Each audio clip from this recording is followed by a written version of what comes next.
Mayday, desastres aéreos.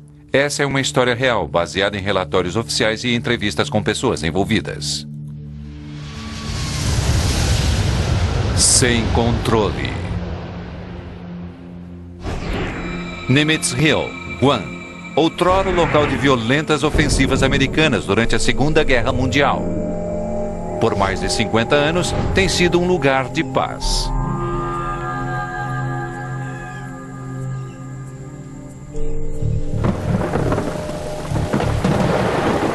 Agora a colina está tranquila, invadida por caçadores e com a quietude normal quebrada pelos roncos de jatos jumbo ao sobrevoarem o local. Todas as noites, pilotos comerciais precisam voar sobre esse afloramento de rocha e terra para aterrissar no Aeroporto Internacional de Agana, em Guam. Os voos vêm de aeroportos por toda a Ásia. Um pouco depois da meia-noite, em 6 de agosto de 1997, o voo 801 da Korean Airlines está a caminho de Guam, vindo de Seul, na Coreia do Sul. O comandante Park Yong-chol, de 42 anos, está nos controles. Ex-piloto da Força Aérea Coreana, Park tem pilotado o 747 há mais de 6 anos. Apenas poucos meses atrás, ele recebeu um prêmio de segurança de voo do presidente da Korean Airlines por ter controlado com sucesso uma falha no motor de um 747 a baixa altitude. Park deveria estar voando para os Emirados Árabes Unidos esta noite, mas uma mudança na escala de voo o colocou no comando desse voo mais curto a Guam. Na aeronave, coreanos, japoneses e turistas ocidentais estão indo para as imaculadas praias de Guam.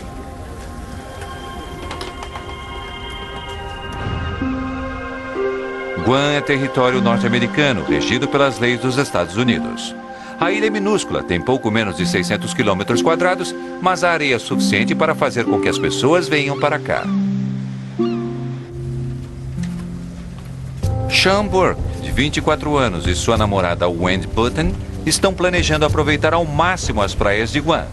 Eles estão voando de San Diego em férias.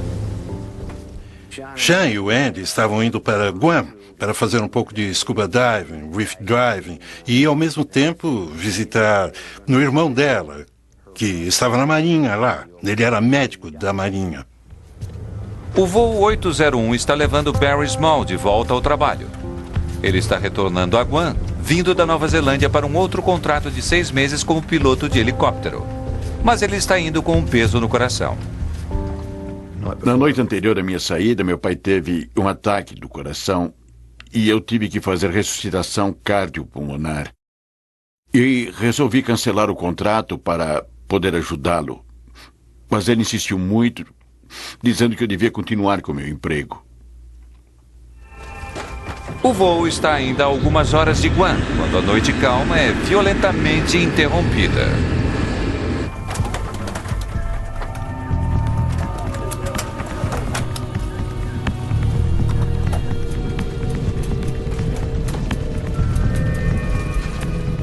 Verifique a velocidade. Pode ser uma grande turbulência. Instrua todos para que permaneçam em seus lugares com os cintos de segurança. Senhoras e senhores, aqui é seu copiloto falando. Mesmo um piloto experiente como Barry Small está surpreso.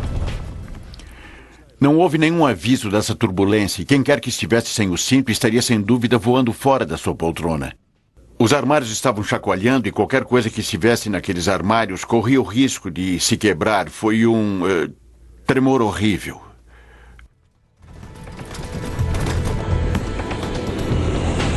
Trata-se de uma turbulência violenta, mas a tripulação consegue superá-la. Finalmente o voo retorna ao normal. Está tudo bem. Avise os passageiros.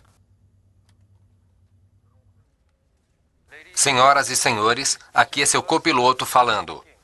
Nós saímos da área de turbulência. Tudo bem. Mas isso deixou alguns dos passageiros abalados. Está tudo bem, Rica. Logo estaremos lá. Senhora, se não se importa, eu vou colocar essa sacola aqui para a senhora. A tripulação na aeronave limpa tudo. E os passageiros se acomodam para o restante da viagem. Devido à escala de 12 horas em Seul e sem oportunidade de mudar de roupa, eu estava ficando bem desconfortável naquele ambiente tropical e tirei meu sapato só para dar uma relaxada e me sentir mais confortável. O comandante Park e sua tripulação começam a olhar para frente. Eles sabem que há mais tempo ruim a caminho. A chuva estava castigando Guam intermitentemente o dia todo. Na verdade, agosto é o pico da estação de chuvas na ilha. Pequenas pancadas de chuva podem surgir, tornando a visibilidade imprevisível. Naquela parte do mundo, em especial, ocorre o que é chamado de tempestade cartola, uma tempestade muito pequena que se forma a toda hora do dia e dura muito pouco. Assim, isso não iria dificultar a capacidade do piloto de, na verdade, conduzir a aproximação. Só iria obscurecer sua visão por algum tempo enquanto ele estivesse passando por ela. Passava de 1h da madrugada, quando o voo 801 da Korean Air faz seu contato inicial com Kurt Mill, controlador de radar do aeroporto de Guam. Centro de Guam, Korean 801, deixando o nível 410 para 2.600. Korean Air, entendido. A tripulação não é a única a se preparar para a aterrissagem. Depois de mais de 3 horas de voo noite adentro, os passageiros se preparam para o aeroporto. Eu vi as luzes de Guam e sabia exatamente onde estava o aeroporto porque havia estado lá muitas vezes. O comandante Park havia sobrevoado a Nimitz Hill 9 vezes antes, mas dessa vez há uma grande diferença. Em aeroportos por todo o mundo, os pilotos aterrissam com a ajuda de um glide slope, um sistema eletrônico que ajuda os aviões a pousar em segurança. Se os pilotos seguem as direções dadas pelo glide slope, ele os guia até o início da pista de pouso. O farol do glide slope do aeroporto de Guam havia sido retirado para manutenção completa. Sem o transmissor do aeroporto, o indicador do glide slope na cabine de voo é inútil. Aterrissar sem o glide slope é raro, mas acontece. Em Guam, a previsão para que o transmissor esteja operando é de mais de 2 meses. Mas navegação com dificuldades é apenas parte do problema. O comandante Park está combatendo a exaustão. Eles nos levam a trabalhar ao máximo. Dessa forma, economizam o hotel com a tripulação na cabine e eles aumentam ao máximo as horas de voo. Nossa, eu tô com muito sono. Agora, quando o avião se aproxima de Guam, nuvens e chuva bloqueiam seu caminho. Comandante, as condições em Guam não são boas. Tá chovendo um bocado. Já se passaram várias horas desde que Park e sua tripulação deixaram Seul. Agora a chuva está tornando esse voo noturno mais difícil. Cansado e lutando contra as condições atmosféricas, o comandante começa a aproximação final até o aeroporto. Voltaremos a seguir com Desastres Aéreos, no Nat Geo. Desastres Aéreos, no Nat Geo. 6 de agosto de 1997, quase 1h30 da manhã. No voo 801 da Korean Air, um cansado comandante está se preparando para aterrissar no aeroporto Agana, na ilha de Guam. Na aeronave, 237 passageiros se preparam para começar suas férias ou voltar ao trabalho. A não ser pela turbulência, o voo foi completamente normal. Fizemos nossas refeições e foi um voo normal sob todos os aspectos. À medida que o jato se aproxima de Guam, uma tempestade se interpõe entre o avião e o aeroporto. Está difícil enxergar. O capitão quer fazer uma ligeira mudança de curso para evitar o pior das condições atmosféricas. Solicite desvio de 32 km à esquerda enquanto descemos. Torre de controle de Guam, Korean 801. Solicita desvio de 16 km à esquerda da rota. Korean Air 801, entendido.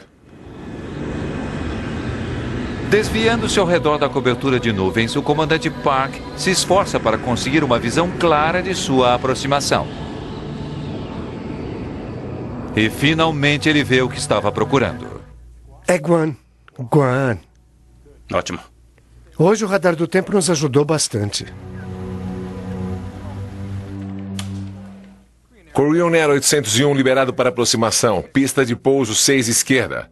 Glide Slope inoperante. O controlador Kurt Meyer lembra a tripulação que o glide slope do aeroporto está inoperante.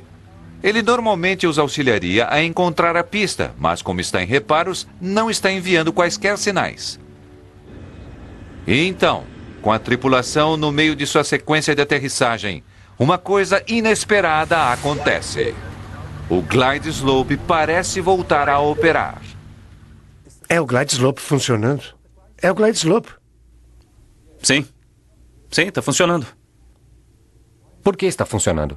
É um momento confuso. Insegura quanto ao que está acontecendo, a tripulação continua a se preparar para a aterrissagem. Sex verificada. Abaixada. Verificado. Aproximando-se 1.400. Como as condições da glide slope não eram boas, precisamos manter 1.440. Faça isso. Ok. À 1h40 da manhã, o controlador de Guam, Kurt Meyer, mais uma vez faz contato com a tripulação. Korean Air 801, contate a Torre de Agana, 18.1. Ele passa o avião para a torre do aeroporto e diz adeus em coreano. Anion, Regaciol. Shigahai Pisio, 181. É a última vez que ele irá falar com a tripulação do jato. O sujeito que trabalha aqui provavelmente foi soldado na Coreia, com certeza. Torre de Agana, Korean Air 801 para interceptar localizador 6 esquerda. Korean Air 801, Torre de Agana, pista 6 liberada para aterrissagem.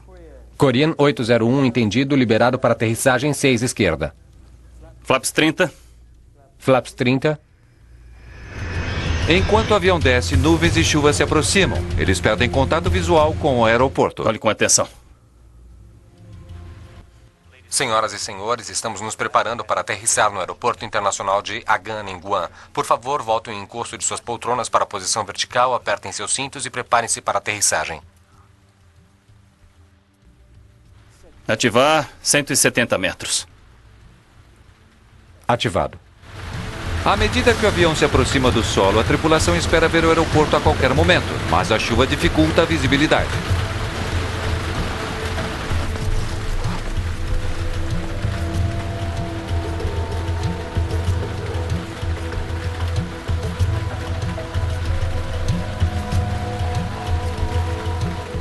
O glide slope não está funcionando. Ligue o limpador. Então uma voz computadorizada enche a cabine de voo. 150. É o sistema de aviso de proximidade do solo, que informa a tripulação que estão a apenas 150 metros de altura, mas eles ainda não conseguem ver a pista de pouso.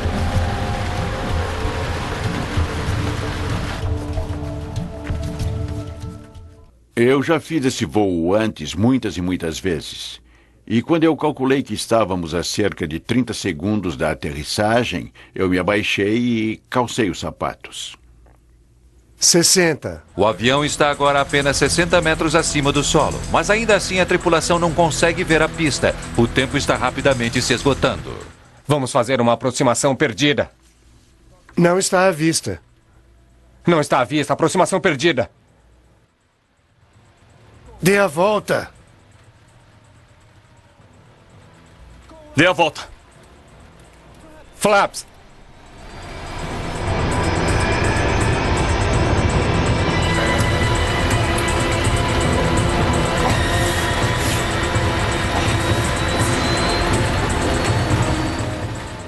Trinta.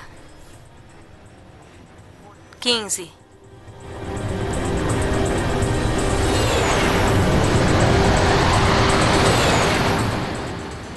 12. 9.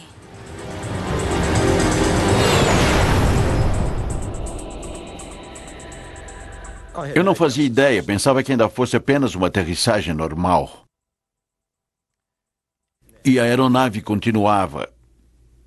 Estava desacelerando mais depressa do que o normal, mas nada que me assustasse.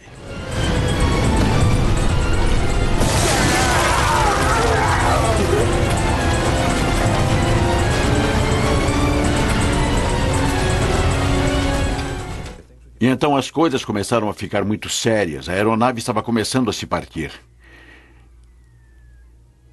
Eu fiz força para me levantar, para olhar, e havia garrafas, sacolas, tudo que você pode imaginar caindo. A única maneira que encontro para descrever isso é como se 1000 aviões aterrissassem todos de uma vez. Em uma colina coberta de bosques em Guam, um avião despedaçado finalmente para.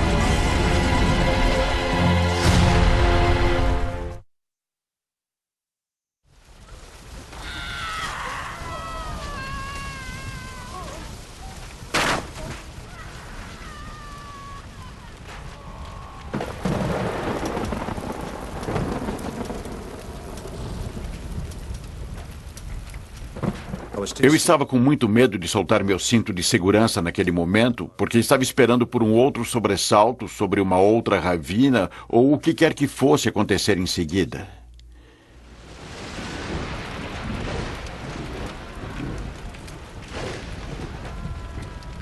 Por milagre, Rika Maksuda, de 11 anos, sobreviveu e está praticamente ilesa.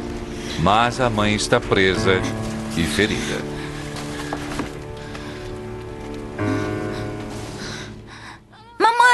Mamãe!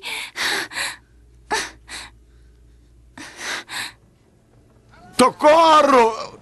Barry Small também está ferido e aterrorizado pelo fogo que está se espalhando pelo avião. O fogo começou na parte da frente e continuou da frente para o fundo, na minha direção. Não havia luz no piso ou qualquer coisa assim, mas o fogo era tão intenso que não havia problema em ver para onde eu estava indo. Korean Air 801, torre, está me ouvindo? Todos na cabine de voo estão mortos. Mas as autoridades do aeroporto ainda não têm ideia do que estava acontecendo a bordo do voo 801. Ferido no acidente e desesperado para escapar do avião destroçado, Barry Small vai cambaleando até uma abertura na cabine. Eu passei por 5 poltronas e então havia uma distância de uns 2 metros até o solo. A parte de baixo do avião havia sumido completamente. Eu passei por um obstáculo por onde eu tinha que passar. Era o único trecho que não estava em chamas. Vai, passa! Vai logo! Mamãe! Rika.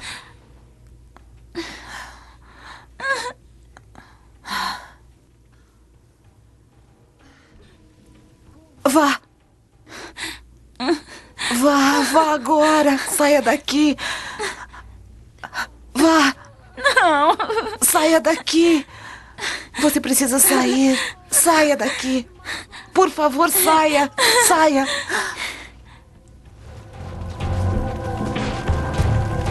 O fogo está se espalhando rapidamente.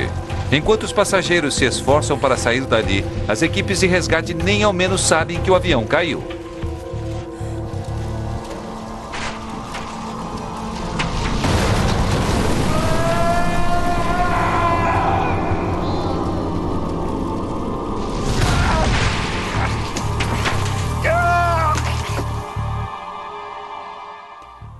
O fogo envolveu tanto o senhor asiático como eu, a ponto de me queimar os braços, e meu relógio ficou tão quente que estava derretendo em meu pulso e eu tive de arrancá-lo.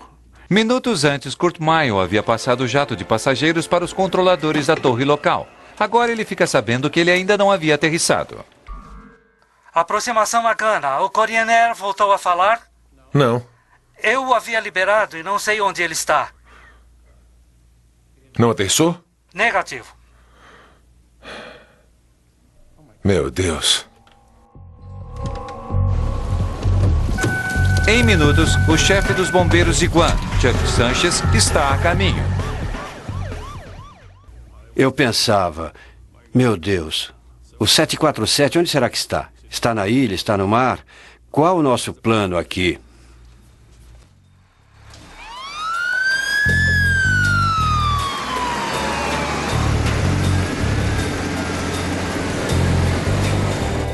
Só há uma maneira para a equipe de emergência chegar até o local do acidente, descendo por uma única estrada de acesso que passa ao lado de Dimitrisrian.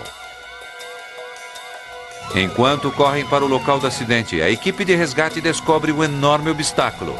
Um oleoduto havia sido arrancado do solo devido à colisão e havia sido atirado no meio da estrada. Não havia como circulá-lo. Tendo sabido a respeito do acidente, o governador da ilha, Carl Gutierrez, junta-se à equipe de resgate. Departamento de Máquina 7, tira essa coisa do caminho. Vocês aí, peguem os kits médicos e venham comigo. Chegamos ao ponto de aproximação mais perto do local do acidente, que estava acima na colina. E provavelmente mais uns 150 metros colina abaixo, eu disse: senhores, liguem todas as luzes que tiverem para que possam descer e vamos em frente.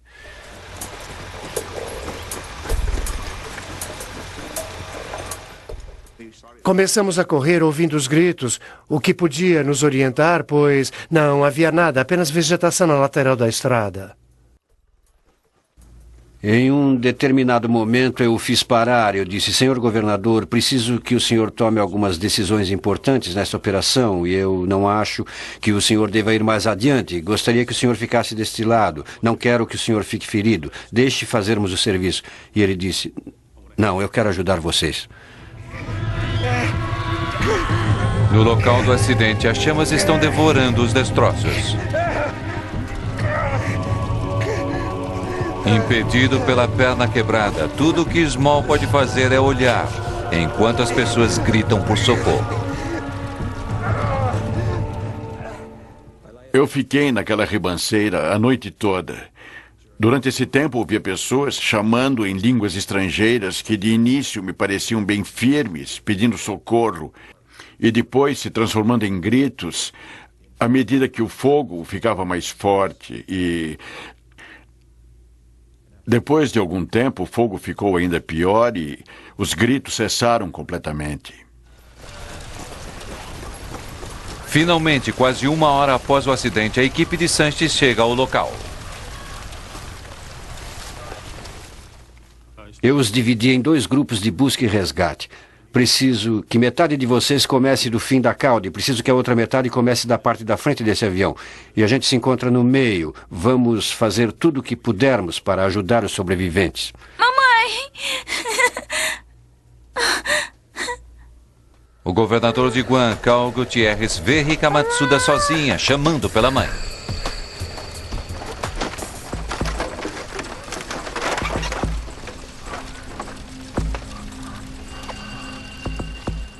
Não chore, anjinho.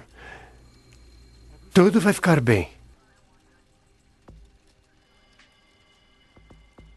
Não ousei deixá-la sozinha. Naquele momento, foi como se houvesse uma ligação entre mim e aquela garotinha.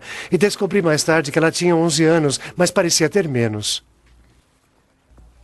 O chefe dos bombeiros, Chuck Sanches, encontra Barry Small no meio da vegetação. Vou tirar minha jaqueta. Ele me deu a jaqueta de bombeiro e a colocou sobre a minha cabeça para me acomodar. O senhor pode ir, eu estou bem. Vamos. Mais tarde ele ficou muito aborrecido porque teve de voltar e porque ficou queimado arrastando pessoas e corpos para fora da aeronave.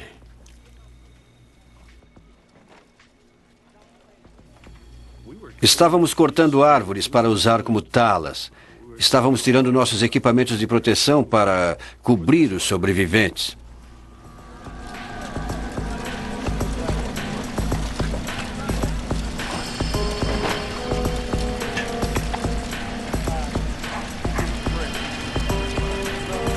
Estava evidente para a equipe de resgate que para muitos naquele voo eles haviam chegado tarde demais. Mas Sanches não desiste, ele envia uma equipe de busca para verificar os destroços. Grupo 2, comece na cauda e venha trabalhando. Vamos.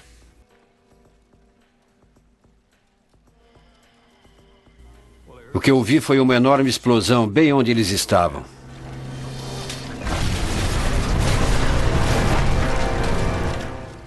E eu pensei, perdemos nosso pessoal? Voltaremos a seguir com Desastres Aéreos. Yo. Um Boeing 747 se choca contra uma escarpada encosta em Guam, apenas poucos quilômetros antes do aeroporto. 254 pessoas estavam a bordo. Equipes de resgate vasculham os destroços quando uma explosão irrompe em meio aos restos do avião.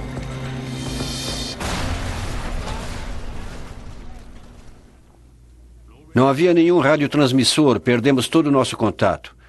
Então, finalmente, surgiu alguém. Senhor, estamos bem. Sobrevivemos à explosão. Todos foram encontrados.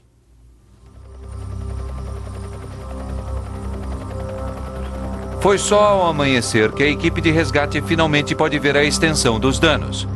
O avião escorregou montanha abaixo e se quebrou em diversos pedaços grandes.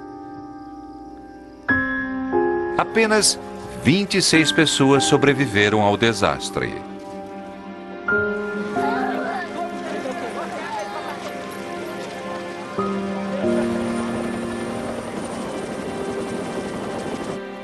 Amigos e familiares estão desesperados em busca de notícias.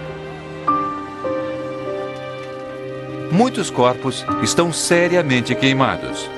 Embora a maioria dos passageiros seja coreana, Sean Burke e a namorada dele, Wendy Button, estão entre os poucos americanos do voo.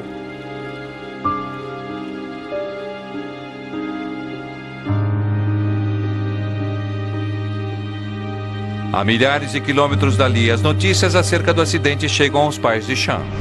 Ao ouvir sobre o acidente, a madrasta de Sean Burke não sabe se ele está vivo ou morto.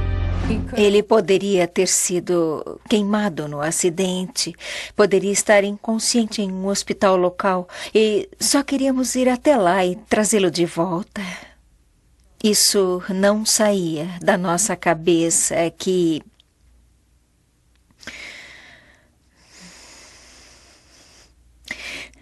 ele poderia estar lá na encosta da colina.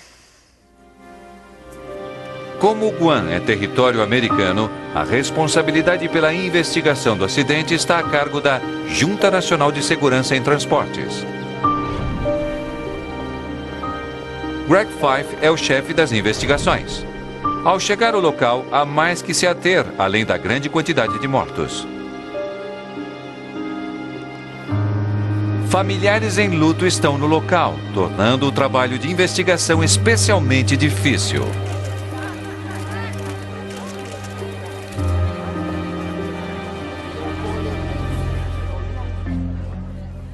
Como investigador de acidente, você precisa deixar suas emoções de lado. É como um médico numa sala de emergência. Você vê toda aquela devastação, você vê uma tragédia diante de si, você ouve todas aquelas histórias tristes, principalmente quando há crianças e pessoas inocentes envolvidas. E como investigador de acidente, você tem de manter essas emoções de lado, porque precisa manter o foco. É preciso mantê-las de lado para conseguir fazer seu trabalho de forma eficaz. Uma das primeiras coisas que fizemos quando fomos ao local foi o que chamamos de pesquisa do local. Precisávamos realmente compreender com que estávamos lidando em meio àqueles destroços e como iríamos conduzir a investigação no local. Durante a investigação preliminar, Fife descobre que pedaços grandes do avião estão praticamente intactos. O avião aterrissou praticamente sob controle. O que houve foi que o piloto basicamente aterrissou o avião nas árvores, naquele terreno. Infelizmente, o local está a 5 quilômetros do aeroporto. Os investigadores encontram vários itens que sobreviveram ao acidente e ao fogo, inclusive a carta de pouso que a tripulação estava usando quando se aproximava do aeroporto de Guam. Os investigadores também encontram a sacola de viagem do comandante Park e descobrem nela um pequeno recipiente plástico para comprimidos. O comandante Park havia recebido uma prescrição médica para uma série de medicamentos, incluindo comprimidos contendo benzodiazepina, um tipo de medicamento em geral usado como sedativo. Os comprimidos e amostras de tecido dos restos mortais do comandante Park são enviados para análise. A carta de pouso se torna parte da crescente pilha de provas. Usando informações do gravador de dados do voo, os investigadores recriam o caminho e a trilha de descida do avião. A inclinação relativamente suave de sua descida sustenta a crença de Fife de que o jato tenha aterrissado na encosta na colina. Entretanto, a rota de voo não deveria ser essa. Korean Air 801, liberado para aproximação, pista de pouso 6 esquerda. Glide Slope inoperante. Korean 801, entendido. Liberado para aterrissagem, 6 esquerda. A tripulação havia sido informada de que o glide slope no aeroporto não estava funcionando. Isso significa que o comandante precisava de maior controle manual de seu avião. Cabe agora ao piloto voar seguindo um determinado procedimento, como uma descida em degraus, começando com uma determinada altitude, digamos 600 metros. Ao chegar a um determinado ponto, indicado pelo DME, um equipamento medidor de distância, ele começa então a descer para uma outra altitude sugerida.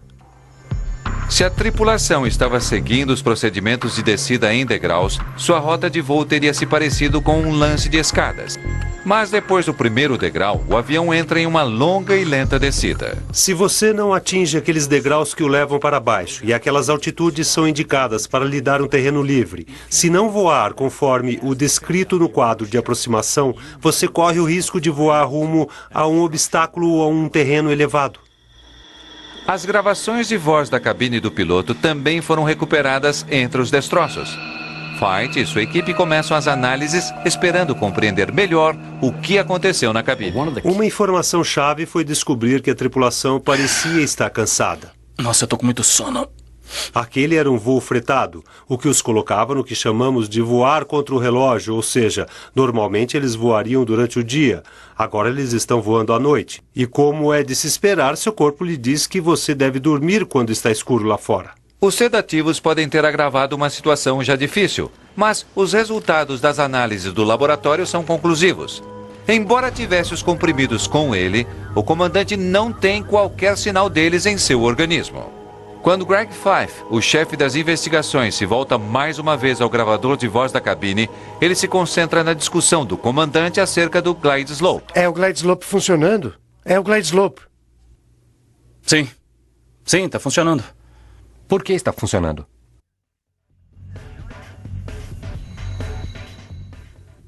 Ele começava a ver que a agulha do glide slope se movimentava um pouco e começava a questionar os demais membros da tripulação sobre o fato do glide slope estar funcionando ou não. É amanhã. Depois de um longo voo, o comandante Park está cansado, talvez confuso e distraído pelas leituras inesperadas em seu glide slope. Ficou bem claro ao se ouvir as gravações na cabine de voo que, na verdade, ele estava concentrado no glide slope. Mas Fife ainda não entende por que o glide slope de Park parecia estar funcionando. Teria havido um problema nesse avião? Ou o equipamento está sujeito a problemas que também poderiam afetar outros jatos? Para descobrir isso, ele chama o especialista em navegação Nelson Sponheimer. Eu passei algum tempo verificando as transcrições, tentando determinar quais eram as questões de navegação, porque um bom avião estava no lugar errado, e investigar a aparente confusão por parte da tripulação, que imaginou, pelo menos durante algum tempo, que o glide slope estivesse funcionando. Sponheimer envia uma equipe de investigadores até Guam. Eles voam sobre a ilha, tentando determinar se os sinais de rádio de uma base militar nas proximidades poderiam ter afetado o avião, levando-os a pensar que o glide slope estivesse funcionando. Receptores de um glide slope podem responder a outros sinais, principalmente quando o sinal de glide slope é inexistente. Se houver sinais falsos no canal e se contiverem as informações corretas, provocam movimentos intermitentes na agulha do instrumento. Ativar 170 metros. Mas os sinais não se manteriam. Assim como um interruptor ligado e desligado rapidamente, o indicador de glide slope daria indicações periódicas de que estava funcionando, mas não por muito tempo. Minha conclusão é que sinais falsos, fossem eles de outros transmissores ou de equipamentos defeituosos no solo, como por exemplo o walkie-talkies, não poderiam provocar um movimento continuado por muito tempo. Se o glide slope não estava funcionando completamente, por que Park teria acreditado que estivesse?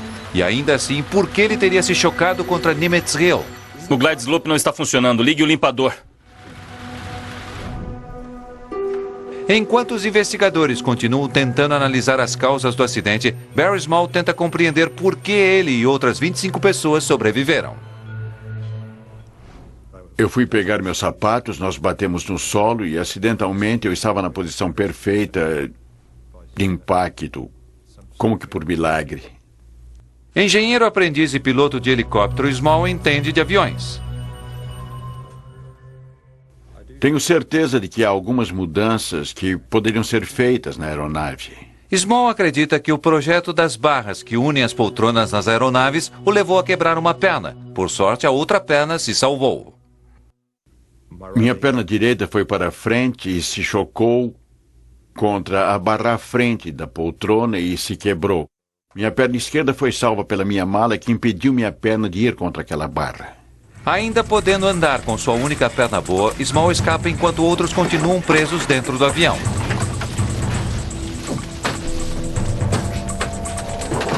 Por ser jovem, as pernas de Rika Matsuda são mais curtas do que as de um adulto normal. Sentada normalmente, as pernas dela não teriam sido pressionadas contra a barra durante o impacto. Por isso, ela foi capaz de escapar do avião. Vovó, agora saia daqui. Enquanto a mãe dela morreu. Small também está convencido de que as chamas que primeiro se espalharam pela cabine do voo 801 da Korean Air poderiam ter sido evitadas. Estima-se que naqueles armários superiores haja mais de 462 litros de bebidas alcoólicas a bordo. Se o avião estivesse cheio, teria pelo menos o dobro disso. Durante a colisão, Small acredita que as bebidas alcoólicas do Duty Free misturaram-se ao oxigênio no teto do avião. A combinação inflamou-se com resultados funestos. Um incêndio que ele acredita poderia ter sido evitado.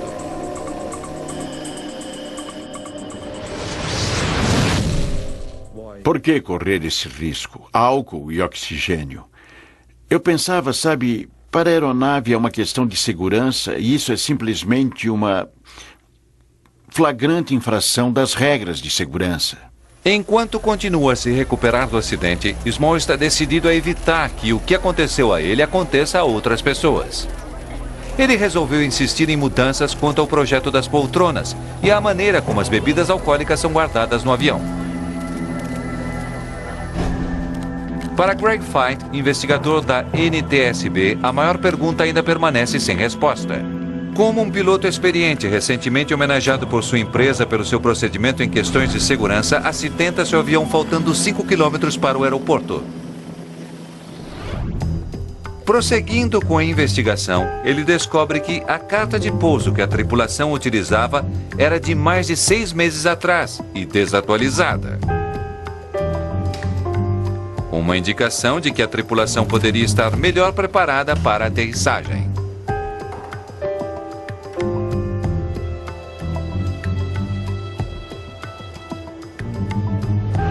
Ao rever as práticas de treinamento para a Korean Airlines, Feit descobre mais lacunas na informação que a tripulação recebera. Descobrimos que a tripulação de voo da Korean Airlines teve todo o seu treinamento com base em aeroportos com aproximações onde o DME estava sempre colocado no aeroporto. O DME é equipamento de medição de distância, sinais luminosos eletrônicos que dizem aos pilotos onde eles estão em relação ao aeroporto. Em geral, o último sinal luminoso é encontrado no princípio da pista de pouso. Esse não foi o caso em Guam. O aeroporto estava, na verdade, 5 quilômetros adiante. 60. Esforçando-se para ver através da chuva, Park não tinha condições de encontrar o aeroporto. Perturbado pela inesperada leitura do Glide Slope, Park usou o último sinal luminoso como um guia, esperando que ele o levasse direto para a pista de pouso. Vamos fazer uma aproximação perdida. Não está à vista. Não está à vista. Aproximação perdida. Dê a volta. Dê a volta. Flaps. É claro que o voo 801 voava a uma aproximação de cerca de 5 quilômetros antes. Em outras palavras, a descida estava acontecendo 5 quilômetros antes. Foi uma aproximação normal, apenas no lugar errado. Acreditamos que devido ao cansaço e ao tipo de treinamento recebido, quando a tripulação de voo bateu o avião, quando a contagem chegou ao 0, pensavam que o aeroporto deveria estar ali. Um 747 completamente lotado, pesando mais de 200 mil quilos, como um enorme transatlântico, não consegue mudar seu curso rapidamente. 30, 15, Sem visibilidade devido à chuva e confiando em seu equipamento, a tripulação do voo 801 da Korean Air pensou que estivesse se dirigindo diretamente para a pista de pouso. Quando perceberam que alguma coisa estava errada, já era tarde demais. Dando prosseguimento à investigação, Fife e sua equipe fazem uma descoberta surpreendente. Equipamento que teria dado à tripulação mais tempo para reagir havia sido inutilizado, de propósito. Voltaremos a seguir com Desastres Aéreos, no Nat Geo. Em agosto de 1997, a queda do voo 801 da Korean Air provocou a morte de mais de 200 pessoas. O relatório final da investigação do acidente é publicado mais de 2 anos depois. Ele responsabiliza os métodos de treinamento da Korean Airlines e a dependência exagerada da tripulação na automação do jato. Entretanto, o relatório reserva também duras palavras para a FAA, órgão que regula as viagens aéreas nos Estados Unidos. Devido a uma decisão da FAA, um equipamento tecnológico vital e que poderia ter salvado o voo 801 foi intencionalmente desativado. O Sistema de Alerta de Altitude Mínima, ou MSO, é um equipamento padrão na maioria dos aeroportos norte-americanos. Mas em Guam, a FAA fez uma modificação crítica na maneira dele ser usado. O MSO usa radar para observar os aviões quando eles chegam ao aeroporto. Se estão baixos demais, um aviso é emitido pelos controladores de tráfego aéreo, que podem então retransmitir isso à tripulação. Mas em Guam, o sistema continuava dando leituras que não faziam sentido para os controladores. Os controladores continuaram a receber esses avisos sem sentido. Eles projetaram o software e levaram os limites do MSO para mais distante do aeroporto, onde ele não proporcionava qualquer nível de proteção. Em vez de observar os aviões quando se aproximavam do aeroporto, o sistema em Guam os rastreava agora quando eles estavam a mais de 80 quilômetros de distância sobre o oceano. Acho que a melhor palavra para descrever teria sido, e deveria ser, irresponsabilidade, pois você retirou esse sistema que havia sido projetado com nível de proteção não apenas para o controlador, mas tirou a proteção do público que faz viagens aéreas. Para os passageiros e a tripulação do voo 801, a falta do sistema MSO selou seu destino. Se o sistema estivesse funcionando, o acidente poderia ter sido evitado. Sem ele, a tripulação não recebeu nenhum alerta.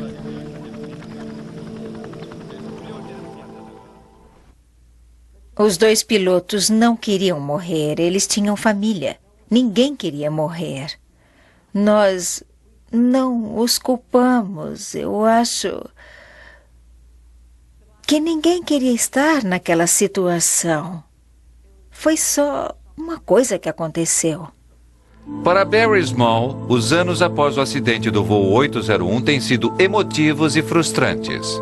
O Departamento de Aviação Civil da Nova Zelândia, sua terra natal, reconheceu o perigo em potencial representado pelas bebidas alcoólicas duty-free a bordo. Mas até agora nenhuma política foi mudada. Seu desejo de alterar os desenhos das poltronas também foi ignorado.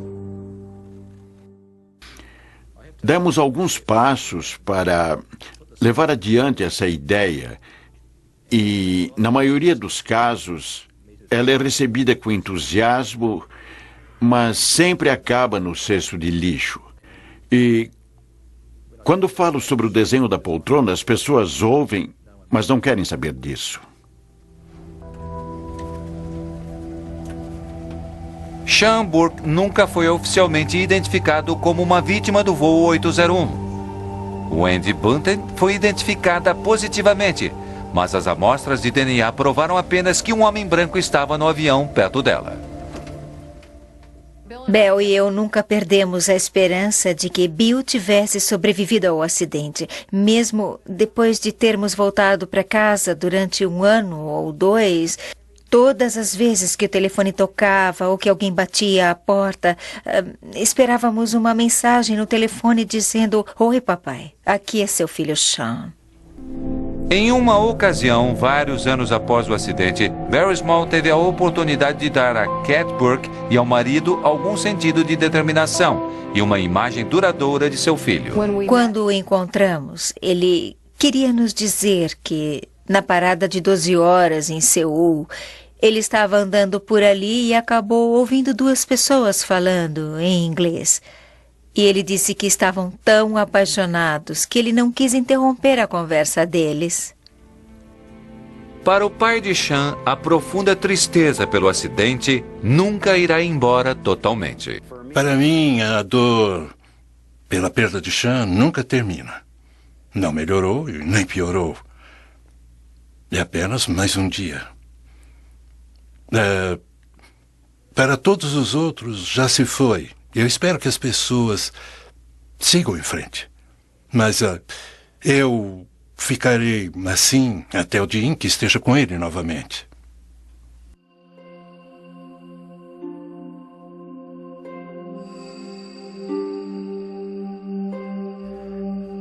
Para Barry Small também existe raiva, mas também uma incrível gratidão por ter sobrevivido. Muita gente me disse que eu sobrevivi por um motivo.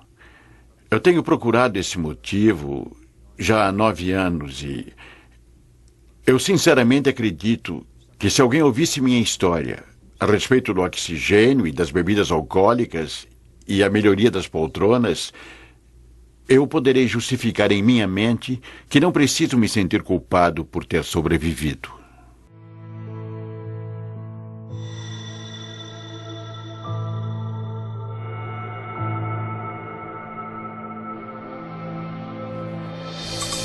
Versão brasileira Centauro.